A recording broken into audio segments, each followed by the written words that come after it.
Good morning, guys. We're going to take a brief one-day break from doing anything with quadratics, and we're going to focus on simplifying radicals. Now, for most of you, this is going to be a review. For some of you, this might be more of a tutorial on how to do this because we completely forgot how to do this, and both of those are perfectly fine. Please just make sure that you get these notes copied down. So, when we're talking about radicals, we are talking about something that has a square root in it. Now remember, if you have this square root, this root part, if you don't see an index here, if you don't see a number on the outside, that automatically means you're taking the square root. Sometimes you'll see a 2 out front, sometimes you won't. It just depends on the problem. So let's talk about A, and we're going to take the square root of 24. I'm going to go through the steps on here. I'm also going to attach notes that will spell out each step for you. So for the square root of 24, what I want to do is build this backwards box. Now, most of you might remember this. We're going to put our 24 on the inside. Now, our numbers on the outside are going to be all prime numbers. When I say prime numbers, I mean numbers that are only divisible by 1 and itself. So 24, easiest one for me is going to be to divide it by 2. I'm going to take 24 divided by 2, and that gives me 12. Now I'm going to do the same thing. Backwards box, I'm going to take 2 again. 12 divided by 2 ends up giving me 6. We're going to keep doing that. I'm going to divide again by 2, and 6 divided by 2 leaves me with 3. Now, our index here, that 2, tells me how many of the same exact numbers I need to circle on the outside. So that means I need to circle 2 of the same number. Just so happens to be 2. What we're doing here is we are going to write this on the outside once.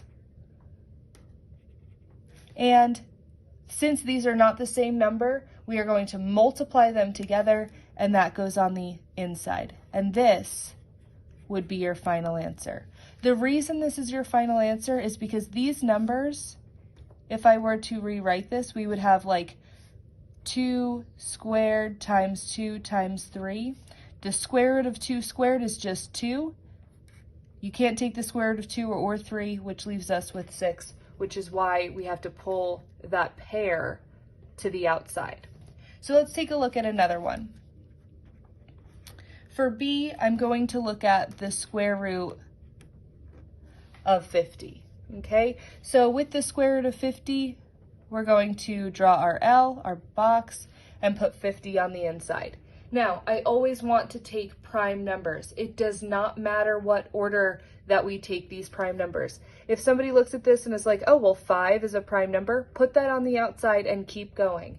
It's going to give you the same answer as what I'm doing here. So I'm going to take a 2 on the outside. 50 divided by 2 gives me 25.